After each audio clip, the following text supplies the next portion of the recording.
Hi guys, so we are at page 242 of Trailguide to the Body. We're still at pelvis and thigh, and this time we're going to be featured at trochanteric bursa. Like I've said many times, I do have a trochanteric bursitis. Okay, so bursitis, I did a video with regards to it. I also did a pathology with regards to tendonitis and bursitis. Please watch it. So looking at the image 6.152, it's a posterior view of the right hip. So we can see here, this is the greater trochanter. It's the deep, and we have the trochanteric bursa. We have the gluteus maximus, which is cut and reflected, okay? Positioned along the posterior lateral aspect of the greater trochanter. This large bursa reduces friction between the trochanter and the gluteus maximus. Other bursae are located along the lateral and anterior sides of the trochanter and separate from the gluteus medius and minimus. So unless they are inflamed or distended, the bursae will be impalpable. Okay, but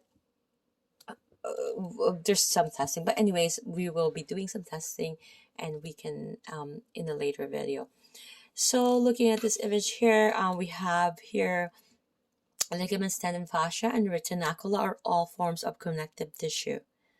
Okay, I did a video about connective tissue because regardless of how you do a lot of work on your muscles, if you are not treating the connective tissue, you are not moving forward, because the connective tissue is actually the compartment of all these muscles. Okay, so they are composed of virtually the same ingredients: collagen, elastin, and ground substance. Okay, differing only in the proportions of these materials.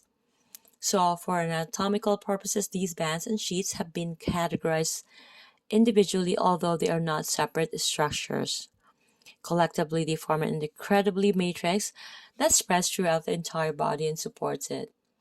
Now that you have explored the location of several connective tissue structures, here's an exercise to help you get a feel for how some of them connect together. Prior to that, looking at this, we have the gallia perneurotica here. That is a connective tissue. It's an extra protection for the brain. And we have the ligamentum nochia. We have the supraspinous ligament, and this is again the posterior view, which is referring to the back. We have the ilio-lumbar ligaments, which is from the iliac crest to the lumbar.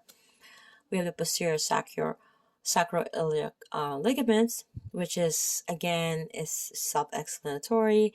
It's from the sacrum and the iliac crest.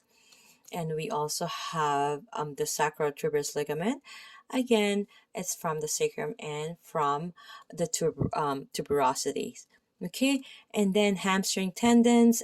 These hamstring tendons are very how do you call it? Very thin, like but they're prominent.